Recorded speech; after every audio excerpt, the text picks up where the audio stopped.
thinking about a lot about lately. So a lot of that has been activism.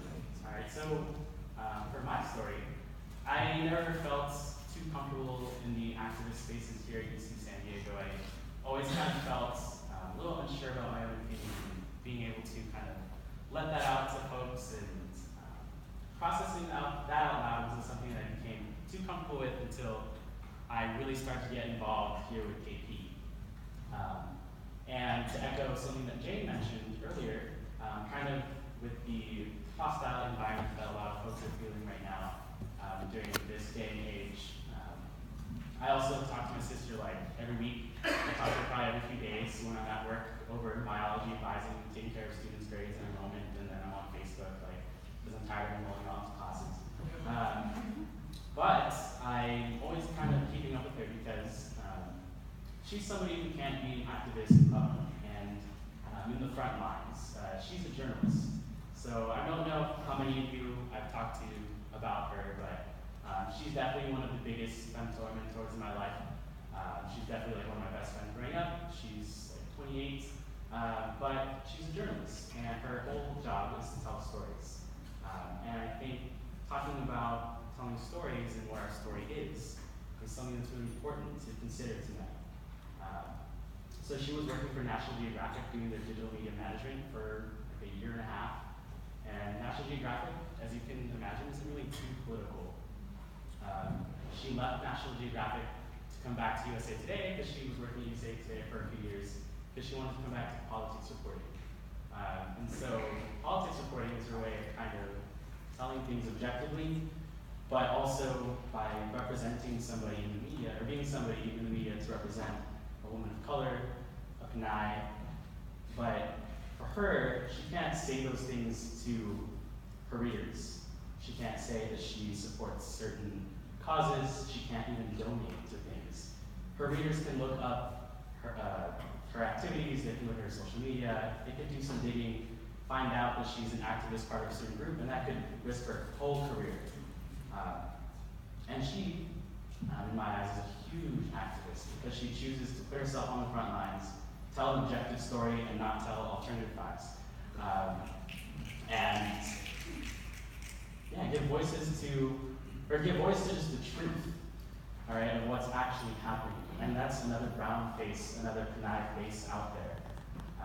And so, in terms of what that means for my personal story and our story, I mean, I can only think of what she does every day in terms of going to Congress. She sits in the gallery and she writes notes. Literally, in the joint session that happened, she had to take a self-care day because she was like, I cannot listen to all the shit that comes out of people's mouths at Congress without needing like a few days to take care of everything internally. But the reason why I bring this up is because 30 years is a really, really long time, but it's also not. A lot has happened within 30 years. A lot has happened within 100 years, 200 years. A lot happens within the 4 years of your time here as a student. Right? Like for me personally, the amount of growth that I went through from my first year to my fourth year, and then graduating to postgrad to now, feels like several lifetimes over. And so to even think that this organization has been here on this campus for 30 years, that's incredible. I mean, I think through certain testimonials, we've only really heard as far back as the last 10 years, but think about those past 20 that we don't even hear the voices from tonight, or for all those folks that we don't know. So yeah, I mean, there are alumni here who came down to San Diego to kind of share their stories with you. So for the ones who are still in the room, definitely get the chance to talk to them. Figure out what of their story they contributed to our story. Right? What is our story collectively as a group? And I think that's something that I'm always thinking about, how our story affected my personal story.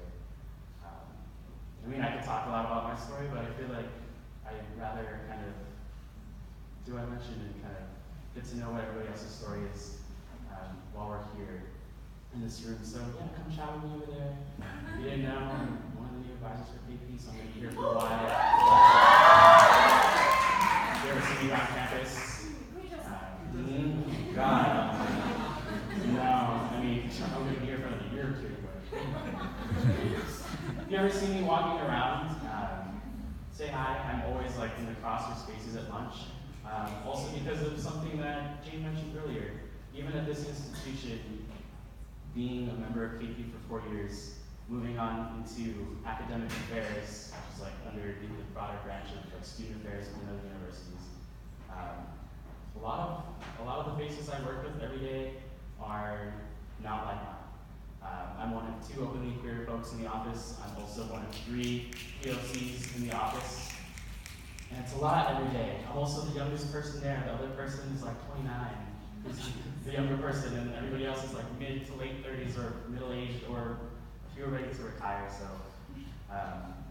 say hello, because I need a breather, a breath of fresh air of what it's like to be proud and young and queer and, you know, like around. So for all those faces, like mine, like yours, like my sisters you can't speak of, y'all gotta, you know, tell your story, tell each other what your stories are, share that with each other while you can. And hopefully in another 5 years, at the 35th Ourstory Gala, or as we were joking about here, Andrew, being the 50th, please come back to the 35th, the 45th, and the 50th, so we can kind of share the fruits of our labor and show each other, all right, these are all the things that we're doing, and all these other institutions that don't want us there. Now we're here, all right? Thank you.